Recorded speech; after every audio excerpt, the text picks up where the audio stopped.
Hello everyone, this is Bentley. We're doing something a little bit different. Tonight I am out at the Greater Seattle Aquarium Society's meeting. Unfortunately that falls at like the same time as I live stream, or at least I need to commute out there. So instead what we did, similar to when we've done this in the past, is a kind of a question and answer session. I've gathered a few questions from the community tab and also from email, just because only so many questions came in from the community tab. So we're going to do a little question and answer. In the future, when we do these things, I'll always put them up on the community tab.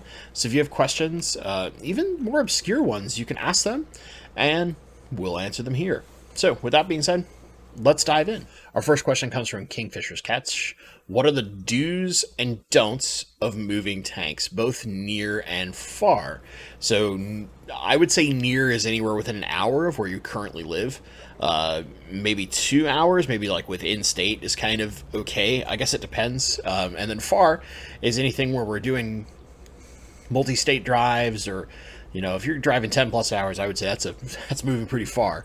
So for this in particular, what I would say is there's a couple of things you want to do. Number one, if you have a like heavily aquascaped tank, take pictures of it ahead of time. And the reason why I say this is give yourself reference, because things are going to shift and move. And if you got a lot of hardscape, you're going to need to remove that hardscape from the aquarium so that it doesn't break glass or cause a crack or what have you. You want to protect your tank. So the way that I would do this, regardless of the distance you're moving, the first thing I would do is fast your fish for at least 48 hours before the move. I wouldn't go much more than about like 3 days personally, but 48 hours is usually a good amount of time. And the reason why we do this is so that while your fish are in either bags or Tupperware containers or a bucket, whatever you're doing during the transportation portion, they don't have a bunch of food in their system that they're going to poop out and create waste and ammonia. We want to prevent that, right? So we fast them so that they're not causing any kind of waste. They're going to be okay.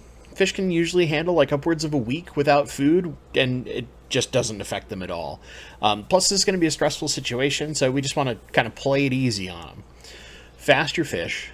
Then you got to determine how far you're moving, and that'll determine kind of how you're going to move your fish. If you're only doing like an hour, bagging your fish up is perfectly fine, right? Even a single day, as long as you put air in that bag and limited amounts of water. So like, let's say that, here we go.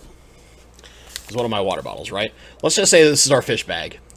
If we would really want to make sure that we're only filling our water no more than about a third of the way up. And like one of the best videos that's out there for this is from Dan's Fish.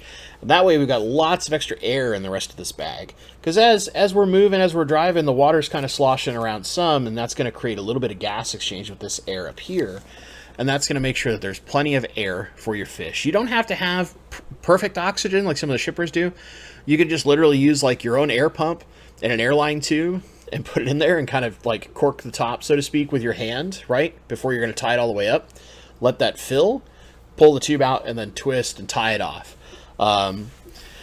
This can take some practice, so don't be afraid to practice a couple times. But as long as that bag stays relatively taut and you can like turn it on its side and water's not coming out where you tied, you're going to be okay. You can also alternatively use things like coolers, or a 5-gallon bucket is the thing that I use most commonly whenever I'm moving fish. So like when I go take fish up to say like redfish, bluefish, that's a couple hour drive for me. I'll put them in a bucket after fasting them, and then I just use like a USB air pump or a battery operated air pump depending on what I have. I used to use a battery operated one with my old car. My new car, I happen to have USBs actually in the car, so I use one of the like little aquarium co-op USB pumps. Drop an air stone and a line in. That'll keep oxygenation going. You don't really need filtration, and you're okay for a while. On longer trips, you're going to want to get some kind of probably container or a cooler. Coolers are your best bet for insulation to help maintain heat. And if you're moving in a particularly cold time of the year, you might want to look at getting some heat packs and taping them up on the lid of the cooler. So they're basically sitting here, radiating heat down in. You only need like a 24 or 48 hour one, just enough to maintain a little bit of heat in the cooler, and the cooler is going to do the rest of the work for you. That water volume, even though it's not a lot in those bags, water is actually surprisingly good at retaining heat. So don't be afraid to like only have one, or if you've got a really big cooler, maybe two. But you want to have that. Just don't fill the cooler itself with water. You're going to have containers inside the cooler. The cooler's there to insulate and help us. You could do this with like Tupperware containers and things like that. But basically any way that you have air, and maybe you need to poke teeny tiny holes in the top just to make sure there's a little bit of airflow between. But anyway, to make sure there's air, not too much water, basically just enough for the fish to be okay. We want to maximize the amount of air and keep temperature on those longer moves. Also in those longer moves, if you're moving multiple days, for example, what you're going to want to do is bring dechlorinator with you and any kind of temperature gun. So you can find it on Amazon for like $16 or so, the little like laser guided guns basically to check temperature. These are super handy, and you're going to need to water change. So if you're staying at a hotel or something, just get somewhere where you can control the temperature of the water coming out of your faucet. Maybe you bring like an extra bin that's just there to get water out of, or a measuring cup might help you if it just makes it easy to pour. And what we're going to do is get our fish out, move them into new water that's been dechlorinated, and then put that water back in the container, or however process you want to do that. But changing water is going to help you here to just keep your fish extra safe throughout this process if it's multiple days. Again, during this whole process, we don't want to feed. So if we're having a much longer multiple day moving process, maybe you only fast 48 hours tops. Maybe it's 24, a little bit longer, like, hey, I fed the morning 2 days ago, but then I haven't fed since then. So they haven't, like, they've eaten within the last 48 hours, but it was a tail start of those 48 hours, right? That helps to give the time to process all that stuff and minimize your waste. And then basically in the end, if you do have a lot of plants in those tanks, just wrap some like plastic wrap or saran wrap around the top. That helps maintain moisture. You might, if you're doing a longer move, get something like one of the watering little sprayers, or just a squirt bottle, and go in and actively mist the tank whenever you stop. Like maybe you're stopping at a rest stop or something to go to the bathroom. Take a few seconds, open up those tanks with their saran wrap, make sure everything's nice, it's still moist, and then close it down, because that's going to help minimize plant loss in this journey too. Okay? Don't have to worry about temperature so much there, like you do with the fish, but it might help. So that's moving in probably way more depth than we needed. What else is new with me, right? Question 2. Nabokov fan gave me a bit of a novel. So I need to glue some moss, meaning take all the moss in the tank, cut it up to propagate it, and then make a moss wall or other things in the tank attached to wood, rocks, big pieces. I was looking at bulk cyanoacrylate, that's standard superglue. But what is realistically the correct way if you want to do a big job with a ton of moss, especially in a high flow tank? Okay, so it depends on where you want to attach it, especially if you're doing this to wood. One of the best products out there, and let me remove this down, is by ADA or Do Aqua, and that is their Terra tape. And they also have Terra line, which is basically just fishing line. That might be I think it's basically fishing line, but it might be the cloth one that will eventually disintegrate. You could use like, standard sewing thread or something like that. But the Terra tape is basically a self-adhesive version of capillary matting. And I just did this quick search on Amazon for like capillary matting, just so you can see this, but this is the kind of DIY way to do it. Capillary matting is used primarily in like terrariums and some kind of hydroponics, but it's a cloth that naturally wicks moisture, but doesn't break down when it's set submerged the entire time. So why we use this is usually, especially in the case of the Terra tape, because it's self-adhesive, you can really tightly wrap this structure onto your wood. And then The moss, usually you use a line when you're doing this. The moss can adhere into the cloth or the Terra tape, and that's where it's going to bond instead of relying it to bond on wood. And since that is a capillary type cloth, it's going to wick moisture and make sure that the moisture stays in all the portions of the moss where it's adhering to the surface, which is really important as far as starting when we're clipping that moss down. Or like some people have even I think I saw this in Simply Betta's video recently, where she like blended moss in a blender like a smoothie and then painted it on, right? But that's specifically for a dry start method, which is slightly different. Anyway, you can do a number of things. You can either cut it up into really small bits, and I'm talking like this, right? So it's like almost like a powder or glitter, if you would, right? Think that kind of consistency. And lay down your cyanoacrylate, so your super glue. It has to be standard super glue, because as soon as that cures, which is basically as soon as it touches water in any substantial amount, it becomes non-toxic and safe. And then you just basically sprinkle it into the glue, and the glue will adhere, and even a tiny bit of moss will repropagate and grow out from there. So you can do this with cyanoacrylate, but if you really wanted to do it kind of the professional way, the way your super aquascapers do this, most recently Green Aqua had, I need to look up his name, hold on, because I had to specifically hunt this video down to remind myself. Hiten Gulab, right? Which did that amazing like willow tree inspired aquascape, right? They use the Terra tape for big pieces of moss and line. So what you're going to do is you adhere that Terra tape nice and tight to your wood. It does work on rock too, but it's better on wood. And then from there, you're using line to hold your moss in place. So you might not cut the moss as fine. You might have slightly longer strips like this, and then just be like laying it and kind of getting it wet and pushing it into the Terra tape, and that's going to actually help it adhere to start. And then just start wrapping it really tightly. You have to leave some space, but having a pretty good set of line there, and then it's going to grow out from there and be okay. You can use standard fishing line. You don't have to use the special aqua upscaled chart. You can use fishing lines just fine. You can also use standard like cloth thread, but that will disintegrate over time.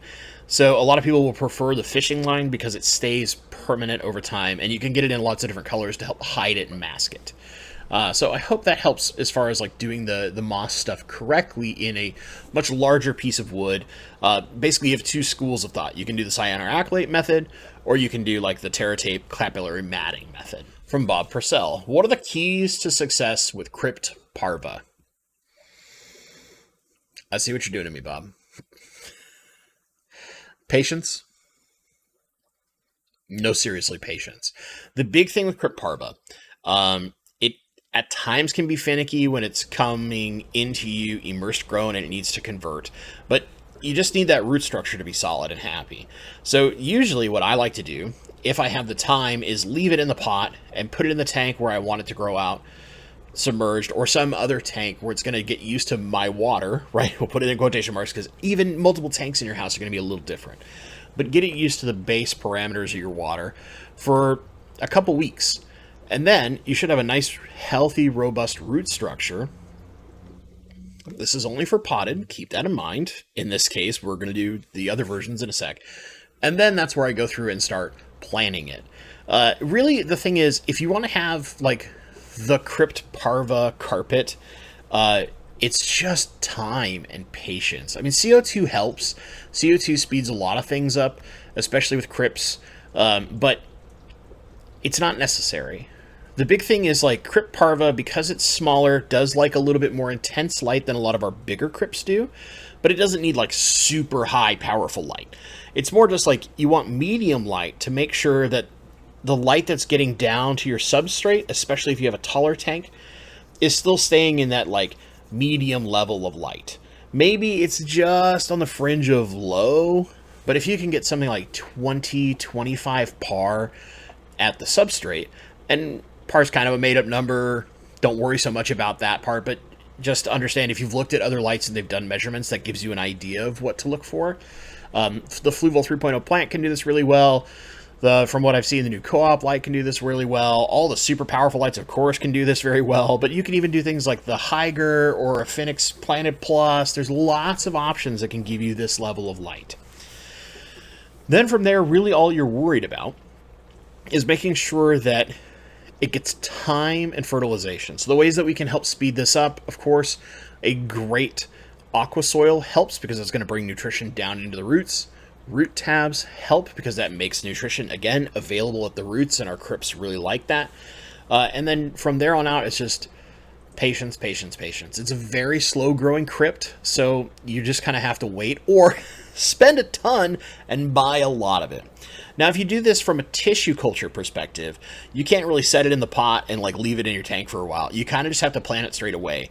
And in that case, what I would suggest is make sure you're putting some semblance of nutrition in the substrate. And another way that we can help these crypts along is by, similar to what I did in the Fallen Forest tank, is get some form of laterin base or laterite type substrate. It doesn't have to be a ton. You could go get just a small thing of the laterite powder that Brightwell puts out. They put it. They have like little round containers, they're about this big, and just mix it in. So what I would do is like put a layer of substrate, right? Whatever your substrate is. Maybe it's like 2 inches worth of substrate, fine amount of powder, and then another 2 inches of substrate, or inch of substrate, or maybe it's an inch powder, 2 inches, whatever. Depends on your final depth of substrate that you're going for. If you're trying to keep it a little shorter, just basically somewhere halfway down in the substrate, do a layer, put a little bit of that laterite powder in there to make an iron source available. Crypts in general love iron, and Parva is not an exception. It likes having iron, so putting some extra iron source down in the roots is going to help it establish. Then from there, again, I keep saying this, but it's the truth. When it comes to Crypt Parva, it's all about patience. Okay, our final question is this bad boy here. This is from email. So, hi Bentley, I have an 80 centimeter long by 36 centimeter by 60 centimeter high. So we're going 80, 36 front to back, 60 high. That's really similar in dimensions to like a 29 gallon, just a little bit taller. So it's about 30 inches long, 24 inches tall, and I think it's like 13-ish inches, 14 front to back. Okay, so like fluval Romas have a similar footprint to this. Hi Aquarium, I wanted to use for Skull Creek rainbows. We know I'm a fan of rainbows, so we're already talking my language. May I ask you what LED full spec adjustable LED light you would use on this size aquarium due to the depth? So this is talking about how tall it is. It'll be a non-CO2 fully planted aquarium with crypts, valves, S-repens, etc. I was thinking the Fluval 3.0, but I'm worried about the coverage it will give, being that the light for the right size is the 32 watt, it's only 60 centimeters wide, and we have an 80 centimeter long tank. So we're going to have 20 centimeters, probably roughly 10 and 10, where we don't have direct light coverage. So there's going to cause some dim spots. Kind regards, Jason. Jason, first off, I think, honestly, like the Fluval or a similar light as far as quality and power, etc. is concerned, is a good choice. Your front to back isn't super bad, so we don't really worry about that coverage there, but it's that length, right? And because of how tall it is, we need something that's got a little extra oomph to make sure that we're dealing with that full 60 centimeters, which is about 24 inches, like 23.6 inches or something like that in us Americans' dumb non-metric method. So we need something that's got a little power so that we can make sure it gets down to where the lower plants, like the crypts and stuff, are going to get to. Like that valve is going to grow up and get tall, and S-repens especially really like strong light. So you're going to need that there. My suggestion is this. Think about your tank in a way of like, if you've ever seen aquascaping videos where they do like the island style, and what I'm saying here is focus your stronger plants, so the S-repens and maybe the valves and stuff like that, toward this middle center area underneath the light. And especially the S-repens, you want to get the most intense light. And then toward these edges where we're getting less light, this is actually a good area to plant a lot of our like crypts, or if you have some anubias or something else that's actually a fairly low light tolerant plant or appreciates light. And you can think of this as like creating a natural shaded area for those plants. You could also do mosses in this area. Java moss and Christmas moss don't necessarily need a ton of high intensity light, or something like Sawasser Tang also really actually does way better in low light environments. So if you get them to these edges where it's dim, they're going to naturally do better. And then we focus the more light demanding plants toward the middle where the light is really strong. And we can create this neat kind of dynamic scape where you've got that S. repens type carpeting plant up front, this big val kind of coming up over the top, and then on the outside where it's a little dark, we can play with some of the other plants that like that low light and will do well, and they'll actually propagate a little faster for you because they're in those areas. And that's just what they tend to like more than that direct, more intense light. I think you're okay. Like, most of this really only demands medium-ish light, except for the S. repens. So that's where you're probably going to put this, you know, whether it's a Fluval 3.0 or a similar light. But I think you're fine with the Fluval 3.0 if that's what you're considering, Jason, and just cranking that bad boy up. To start, you don't necessarily need to go like 100%. You might only go 75. But honestly, given the height of the tank, and especially with S. repens, you might have to start at like 90+% on all your whites. Pinks, you could probably go somewhere like 70 to 80, and then the blues about 10-ish% should be fine. You might be able to push it all the way to 15, but early on I would keep it a little bit lower, and then maybe slowly add in more over time as the tank matures and settles in, just so you don't deal with some kind of like random algae outbreak in the early portions of getting your tank set up. But yeah, I think if you plant it accordingly based on the light, you don't necessarily have to worry about those dim spots on the side where the light isn't covering perfectly. You can use that to your advantage and put plants that like that environment in those areas and still make a really incredible looking tank. And with the Skull Creek Rainbows, I think you're on your way to a winner. That's all I got for you guys this week. Thank you very much for tuning in. We'll be back to our normal live stream next week. Topic, all those usual things. Let me know in the comments down below. Just, do you guys enjoy this? Is there a better way for me to collect questions ahead of time? Usually I try to get this about a week or so ahead if I know it's happening, but is there something better than the community tab that you guys think I should be using in order to collect questions? Please let me know. I'd appreciate that in the comments below. If you enjoyed it, give it a little thumbs up. And as always, gang, thank you so much for watching, and stay awesome.